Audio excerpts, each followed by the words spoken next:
At this church in Ivory Coast, some African Catholics are hoping that one of their own could become the first black pope in modern history. Among them, Jean-Luc Guebert. He says his greatest wish is for the next pope to be a black man. And if not, then a white man who is truly a leader.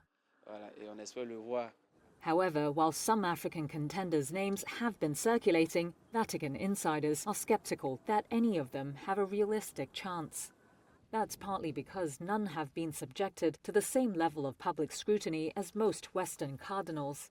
And that is a potential concern for an institution that has been shaken by devastating scandals in recent decades. Though there are several arguments for an African pope.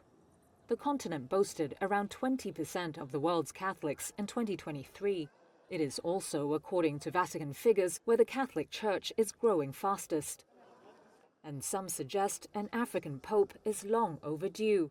Scholars researching the early church have cited evidence that some first millennium popes were born in North Africa or were of African descent, though details are scant. Among African names tipped to be potential candidates are Ghana's Cardinal Peter Kodwo Appiah Turkson, Ivory Coast's Cardinal Ignace Bessi Dogbo, and the Archbishop of Democratic Republic of Congo's Kinshasa, Fridolin Mbongo Bisongu.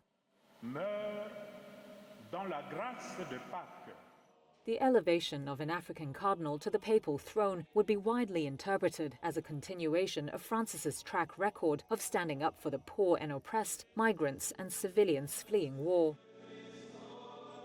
But an African pope would not necessarily embrace Francis's more socially progressive positions. In particular, approving the blessing of same-sex couples on a case-by-case basis has already angered Africa's overwhelmingly conservative faithful.